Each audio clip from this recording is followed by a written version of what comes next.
internautas e espectadores. A Web TV do Portal Amazônia hoje vai falar a respeito da importância de rotas internacionais no desenvolvimento da região amazônica. E para falar a respeito desse assunto, a Amazônia Interativa recebe hoje o especialista em logística Olavo Tapajós e o presidente da Associação Panamazônica, que nós já conhecemos, Belisário Arce. Rapazes, obrigada por terem aceitado o nosso convite, por estarem aqui hoje. Eu quero começar mostrando para vocês algumas matérias que o Portal Amazônia já publicou a respeito dessas rotas internacionais. Vocês estão vendo aí essa estrada entre a Roraima e a Guiana Inglesa, que está sem previsão de execução da obra. E também temos matérias a respeito da rodovia bioceânica, da ferrovia, na verdade, né? Bioceânica. Olha só. Transoceânica, desculpa, pessoal. E faz parte dos investimentos que os chineses vão realizar aqui no Brasil e que também vai abarcar a Amazônia. Dando continuação aqui a minha conversa com os nossos convidados, rapazes, eu queria que vocês falassem pra gente qual é a importância que tem a criação dessas rotas, dessas rodovias para o desenvolvimento aqui da nossa região e principalmente para um país com dimensões continentais como o Brasil. Pode começar, bom dia a todos. Bem, obviamente, nenhum país, nenhuma região se desenvolve sem infraestrutura logística. A China é um bom exemplo disso. Anterior ao grande desenvolvimento que a China teve a partir dos anos 80, nos anos 70 já houve uma cooperação intensa entre o governo japonês e o governo chinês para a construção dessa infraestrutura. Então, primeiro foi construída uma infraestrutura com portos, estradas, ferrovias, hidrelétricas. E essa infraestrutura pronta foi uma alavanca poderosa para o desenvolvimento que a China teve a partir dos anos 80. Então, logística é indispensável para o desenvolvimento de qualquer país, de qualquer região. Bem, no caso da Amazônia, nós também precisamos, a Amazônia é muito isolada, Manaus especificamente é muito isolada. Então, Manaus precisa ter opções logísticas. Agora, para que haja opção logística, as rotas têm que ser rentáveis. E nós temos que nos perguntar se o volume da economia amazonense sustentaria a rentabilidade dessas rotas. Nós temos em torno de 500 empresas instaladas e incentivadas no polo industrial de Manaus.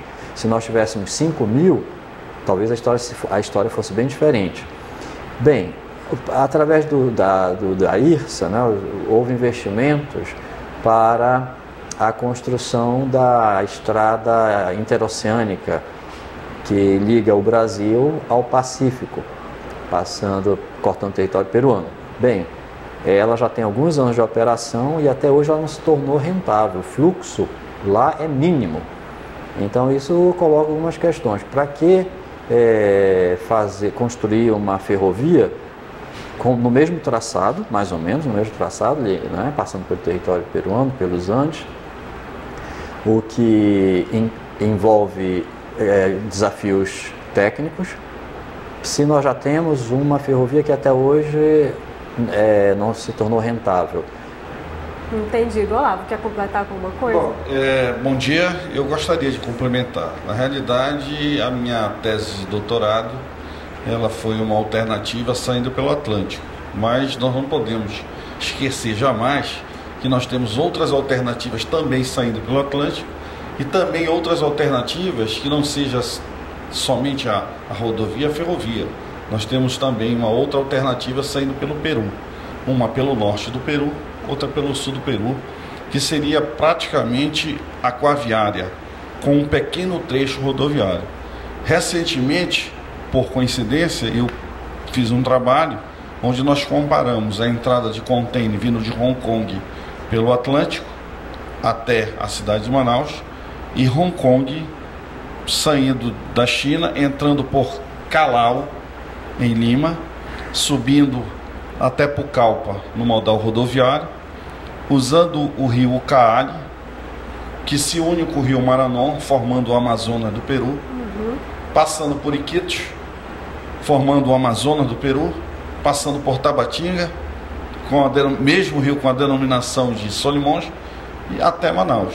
O estudo mostrou que os custos eles são equivalentes na movimentação de contêiner. Porém, há um parâmetro que é bastante interessante, que é a questão da diminuição do tempo. Ou seja, o prazo ele é diferente. Nós temos aí uma possibilidade de uma redução de 10 a 15 dias. Obviamente que esse transporte vindo pelo Peru, ele já nos traria uma possibilidade de movimentação através de barcaças de tipo standard, onde nós teríamos condições de trazer aproximadamente 17 contêineres de 40 pés, 32 de 20 pés. Isso no primeiro empilhamento. Se entendermos tecnicamente que poderemos fazer até 3 empilhamentos, nós triplicaríamos a nossa capacidade de carga e obviamente montaríamos vários comboios. Eu vejo isso como uma solução extremamente muito mais simples, onde o governo do Peru já faz investimentos de sinalização, derrocagem e dragagem. Acho que esta, como a do norte, poderiam ser viáveis. Acho até que o governo chinês poderia olhar com um pouco mais de cuidado para esses traçados do que fazer o investimento, porque todos nós sabemos que 1 quilômetro de ferrovia tem um custo aproximado de 3 vezes mais do que 1 quilômetro de rodovia. Parece uma brincadeira, parece ser mais simples. Por outro lado, nós não podemos deixar de levar em consideração o aspecto ambiental. A proposta chinesa, do ponto de vista ambiental, ela é muito mais próxima de uma realidade, levando em consideração que nós temos 2 Amazônias, né? A Amazônia brasileira, a Amazônia peruana, onde ainda não temos um modelo de desenvolvimento sustentável claro. Então, os impactos ambientais serão muito questionados. Então, a ferrovia, do ponto de vista ambiental, parece ser mais interessante. Mas quando eu comparo a ferrovia com a possibilidade de ecovia, eu não vejo necessidade de estarmos pensando em ferrovia. Porém, do ponto de vista técnico, nós podemos conviver com as 3. Nós podemos ter rodovias, nós podemos ter ferrovias e nós podemos ter as nossas ecovias. As 3, elas na realidade competem, elas se complementam. Justamente. Eu vejo extremamente importante, porém eu acho que para vencer com uma certa velocidade, vamos dizer assim, mínima, nós já temos um grande desafio, que é motores diferenciados para as nossas carretas para vencer a altitude dos Andes. A pergunta obviamente, os chineses devem trazer uma solução para poder vencer também os Andes com ferrovia, que me parece ser um desafio maior. Justamente, você tocou num ponto interessante. Qual é a opinião de vocês a respeito desses investimentos chineses aqui no Brasil? Vocês acham que isso vai realmente trazer alguma vantagem aqui para a Amazônia? Nós realmente vamos nos beneficiar, vai desenvolver a nossa região? Olha, os investimentos chineses, eles são preocupantes, não especificamente nessa questão de logística, mas eles devem ser preocupantes para o Brasil e para outros países no mundo, pela estratégia que está atrás desses investimentos da China, né? O que me parece mais preocupante é o seguinte, é que o comércio do Brasil com a China é um comércio desequilibrado na seguinte medida, em que nós exportamos para eles basicamente commodities e importamos produtos com muito valor agregado, não é? E isso não é bom para nós. O que nós exportamos para eles basicamente é ferro, é o principal produto da linha da pauta, soja, carne, né? Então, de produto de valor agregado, nós não exportamos quase nada. E essa estratégia chinesa, ela está nessa linha, né? De fazer com que a China cada vez tenha mais condições de acessar os mercados no mundo inteiro e exportando seus produtos de valor agregado e retirando dos parceiros comerciais commodities. Né? E então essa estratégia chinesa é que deve preocupar não só o Brasil, mas com todos os outros países do mundo em desenvolvimento que estão recebendo esses investimentos. Entendo a sua opinião. Bom, eu entendo a mesma linha de raciocínio, mas eu vou particularizar um pouco mais. Eu acredito que um dos principais motivos que estaria por trás desses investimentos, além da questão do commodity, seria os commodities que poderiam manter viva a população da China. Porque nós temos que pensar que nós temos dois países que, ao meu ver, precisam de uma alimentação bastante interessante em termos da sua potencialidade. Nós temos a Índia e nós temos a China. Você prover alimentos de primeira necessidade para 1 bilhão e 300 milhões de habitantes pressupõe que você deve estar importando commodities de países que tenham condições de fazer uma exportação com a tecnologia de uma agricultura inteligente, que é o caso que vem ocorrendo com a soja. Hoje a nossa produção por hectare, em termos de soja, é a maior do mundo. Há uma tecnologia toda desenvolvida pela Embrapa.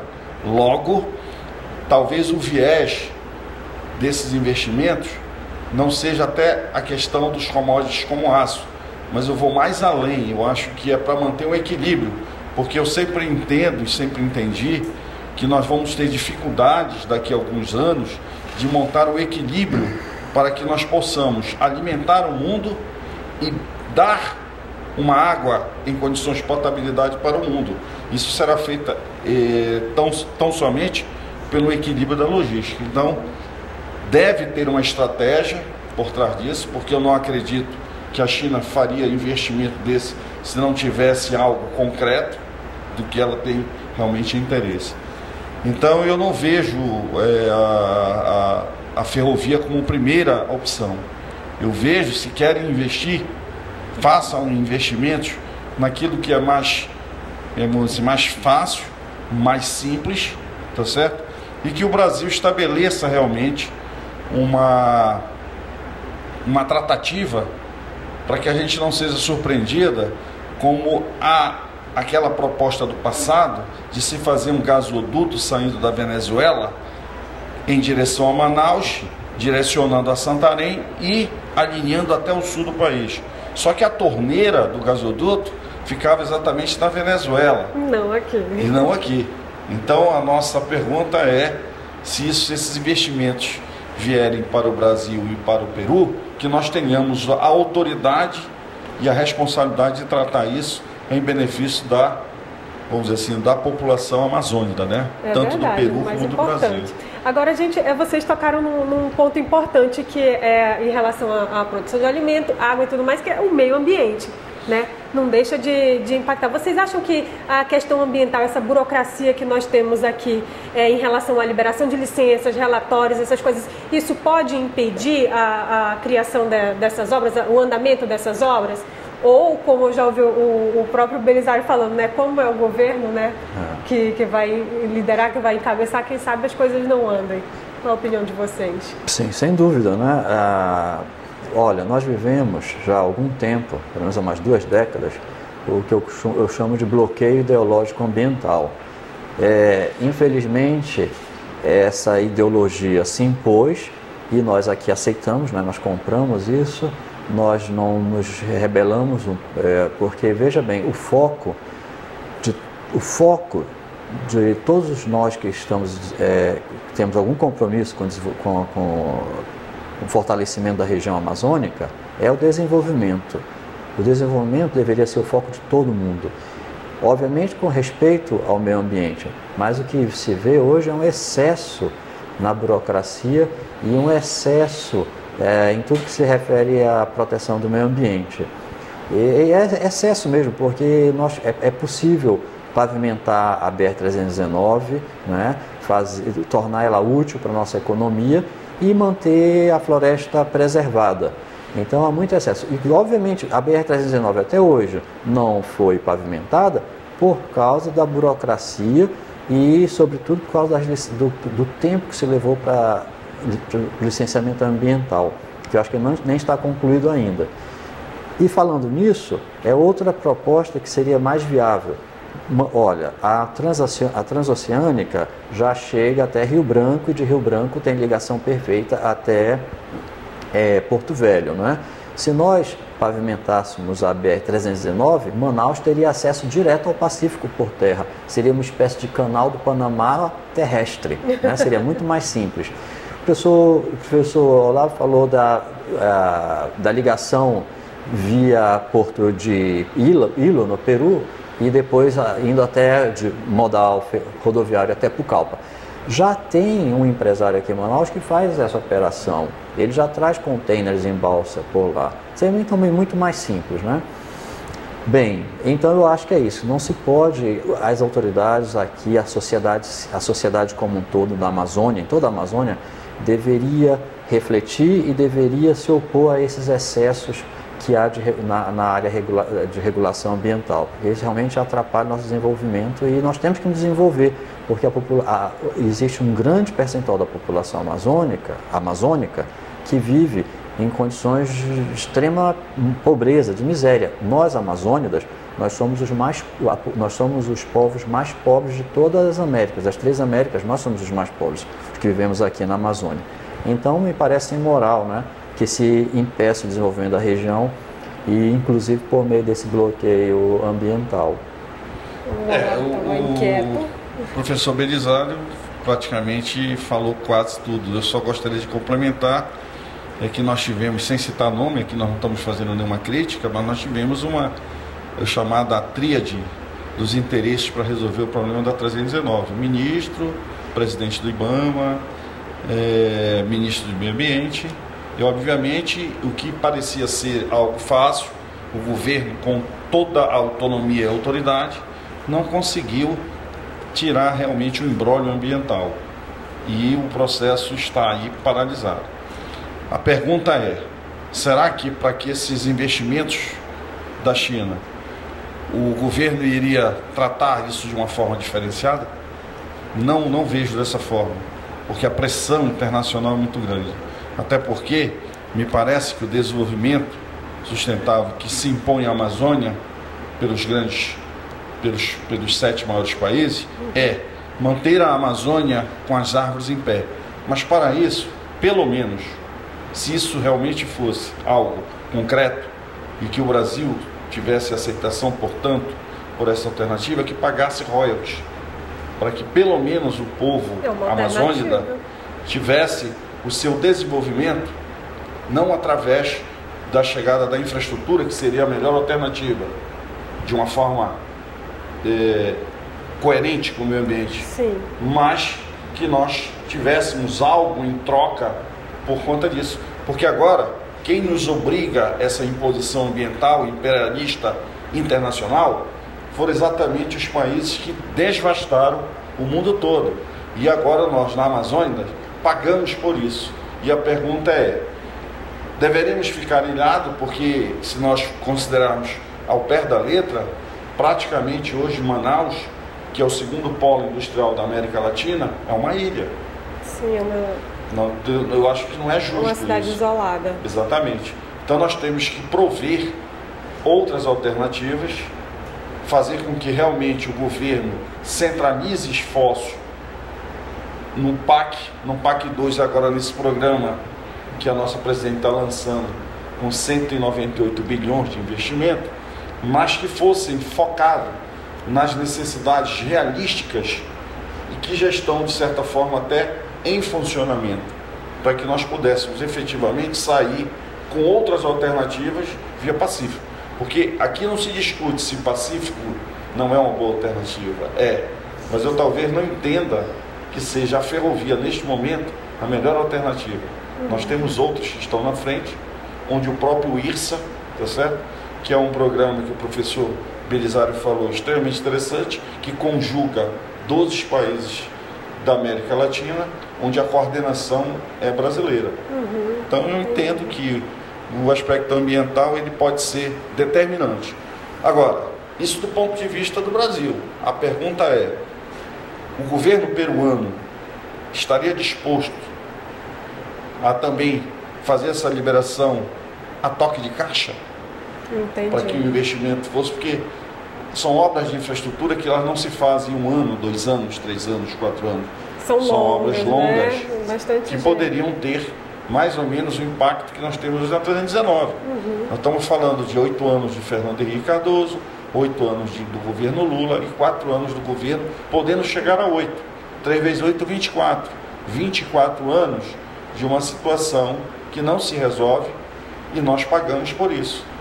No momento agora que nós renovamos a nossa chancela da Zona Franca para mais 50 anos, se foi 20, metade do tempo, e não se resolveu o problema da 319. Guarda a Zona Franca aí que a gente vai já falar a respeito. E o problema é ambiental. Justamente, guarda aí a Zona Franca.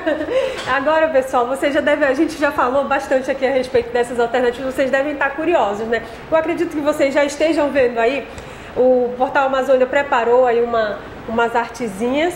Ah, não pode falar artezinha, né? A gente preparou aí uns layouts. Olha só, do Porto de Santos até o Porto de Arica e Porto de Iquique. Olha só, já no Chile. Ok. Temos outra ferrovia bioceânica do Porto de Açu, no Rio de Janeiro, até o Porto de Ilo, que já falaram aqui no Peru. Olha só. Vocês querem comentar alguma coisa a respeito, rapazes? E esse daqui é o eixo multimodal Manta-Manaus, que sairia de Manaus e iria até a cidade de Manta, no Equador. É multimodal, né? Porque ele englobaria vários, né? Vários modais. Vocês podem explicar pra gente? O Manta, ele tem uma vantagem, a questão da altitude. O Equador já está no final da cordilheira. Então, as altitudes são menores do que no Peru, por exemplo. Seria mais vantajoso, então? Mas não deixa de ser alto, né? Você está falando de 2.000 metros de altitude. Mas no Peru é 3.000, 4.000, enfim. Mas de qualquer forma tem regiões mais baixas lá, de menor altitude. O problema do Equador é a parte da hidrovia, porque iria por terra, né, até a cidade de Puerto Orellana, que fica no Rio Napo. O percurso terrestre é bem menor do que via Peru. O problema é o Rio Napo, porque o Rio Napo é um rio muito raso. Então, ele é navegável, né? Com balsa é navegável, mas ele não é navegável todo ano, então esse é um problema, a profundidade do Rio Napo. Mas se fala muito, o governo equatoriano tem muito interesse em tornar essa ideia viável. Né? Inclusive por quê? Porque seria uma forma de ativar a economia, porque veja bem, essas hidrovias todas, de Manaus para lá, de Manaus para oeste, né? de Manaus em direção ao Pacífico, essas hidrovias, elas são vazios econômicos, não tem nada acontecendo em termos econômicos na calha do Rio Solimões, nem no Rio Napo, nem no Peru. Então, seria uma forma, no momento em que você tivesse esse percurso, essa via, com uma alternativa logística, você também dinamizaria essa economia do interior da Amazônia, que hoje não há nada, é só um vazio econômico. Então, o governo equatoriano tem muito interesse em viabilizar isso, vem tentando há muitos anos. Então, pegando só essas três que a gente mostrou aqui, elas de fato incrementariam, elas tornariam a Zona Franca mais competitiva?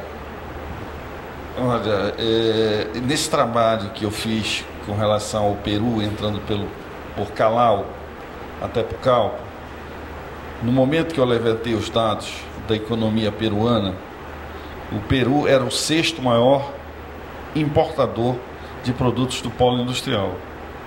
Agora imaginemos o seguinte, a logística complexa para se mandar esse produto para o Peru. Possivelmente nós vamos dar uma volta sem necessidade, e se nós tivéssemos a viabilidade de chegar com insumos de Hong Kong para o polo industrial, nós poderíamos descer para o Peru já com o produto acabado, vamos dizer assim, numa alternativa um pouco mais direta. A pergunta hoje, por onde está indo os produtos da Zona Franca para atender o Peru?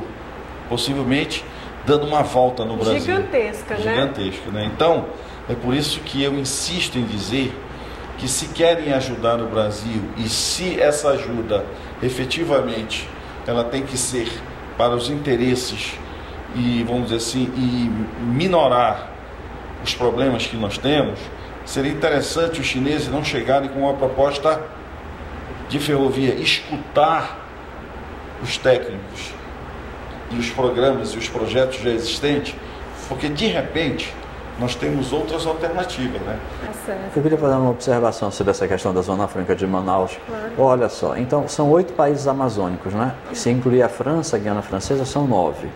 Manaus tem o fluxo comercial entre Manaus e esses 8 países, Bolívia, Peru, Equador, Colômbia, Venezuela, Guiana, Suriname e Guiana Francesa, ou é mínimo ou é inexistente.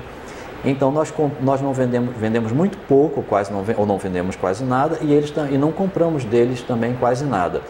E isso é um desperdício, nós desperdiçamos esse potencial daqui da Panamazônia, esse potencial. Então nós precisamos ativar esse mercado. Então, obviamente, se houvesse, se essas vias, essas opções logísticas se tornassem concretas, nós teríamos muito mais facilidade para incrementar e para ativar esse comércio interamazônico ou panamazônico. Você sabe qual é a segunda economia do subcontinente? Muita gente pensa que é a Argentina, mas não é. Há 2 anos a Colômbia passou a Argentina. Hoje a Colômbia é a segunda economia do continente. A Colômbia faz fronteira com o Brasil através da divisa com o estado do Amazonas, né, com a fronteira do estado do Amazonas. E nós não vendemos quase nada para eles. Então, isso é desperdiçar. Desperdiçar uma oportunidade econômica. Outra coisa, eu sei que a Venezuela é complicadíssima, eles não têm problema de respeitar os contratos, né? É um país que hoje está complicado, talvez melhore, né? Mas a Venezuela não produz nada, né? A indústria lá é uma indústria muito atrasada, dos anos 50, eles compram tudo de fora. E também outra oportunidade que nós desperdiçamos, inclusive eu falo isso, não é só para as empresas do polo industrial, mas para as micro e pequenas empresas amazonenses, inclusive na área de serviço também, poderia explorar muito esse mercado. Essas nossas empresas, elas têm muita dificuldade de acessar o mercado brasileiro, porque o mercado brasileiro é muito competitivo e está ocupado pelas micro e pequenas empresas lá do sul, do centro-oeste, do sudeste, assim vai, do nordeste. Mas aqui não, nós poderíamos abrir muito espaço comercial. Mas para isso nós precisamos também de logística, sem dúvida. Certo, então. Rapazes, eu agradeço a presença do Belisário Arce e do Olavo Tapajós aqui na Amazônia Interativa de hoje. O assunto é bastante interessante, o nosso programa está chegando ao fim, mas você pode acessar o portal amazônia.com e ler todas as matérias que a gente já publicou a respeito dessas rotas internacionais, dessas alternativas, dessas rodovias. Continue nos acompanhando pelas redes sociais, estamos no Facebook, Twitter e Instagram. É só você procurar Portal Amazônia tudo junto que você vai nos encontrar. E é isso, pessoal. Obrigada pela sua audiência e até a próxima.